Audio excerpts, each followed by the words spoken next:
was no great respecter of Europeans. Poor classes of Europeans would have been enslaved had they worked out physically. But many of these Europeans, because they had been treated so poorly, did not hold up health-wise. And a factor that needs to be taken into consideration that whatever the conditions of the Africans were, they were physically pretty good specimens. Whatever they did not have, they did have enough to eat, enough to wear, and pretty good housing, because their bodies were very durable under these dreadful circumstances while the Europeans died wholesale. Mm-hmm. So they experiment in using European labor, and they would have used European labor if they could have, did not work out.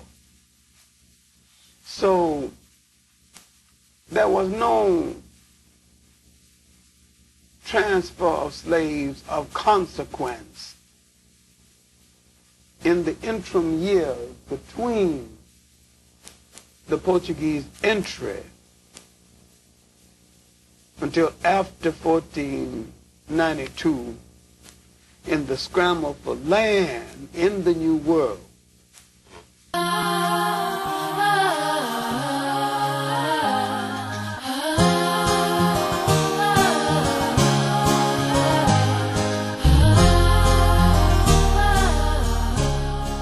The main point here is that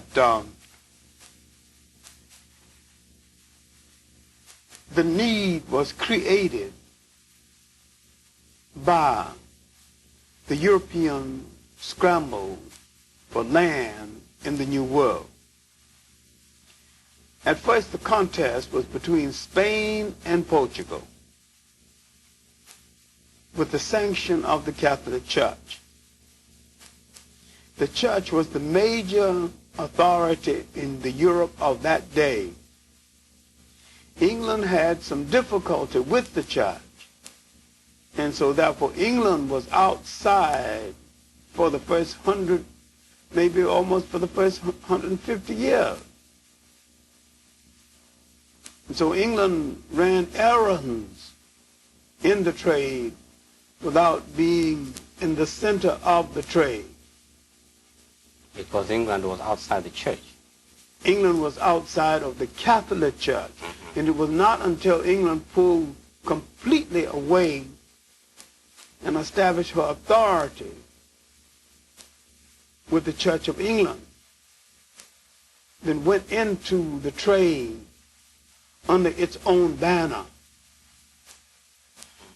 Then England, angry because she had been kept out of this lucrative trade, literally took over the trade with no mercy and became the master of the trade. In the meantime, England discovered that Spain and Portugal had been playing politics with the Pope, and successful politics at that. And the success of these politics is that 1455, before New World discovery, Spain and Portugal had gone to the Pope over a dispute about lines of demarcation, and the Pope had said to both Spain and Portugal, you are both authorized to reduce to servitude all infidel people. In other words, if a person is not a Christian, you are authorized to enslave the person. But in the politics of the papetry, the Portuguese always got the best of the deal. They were better Catholic politicians. And the Pope eventually, when the discovery was that Spain was grabbing more of the world, in Portugal.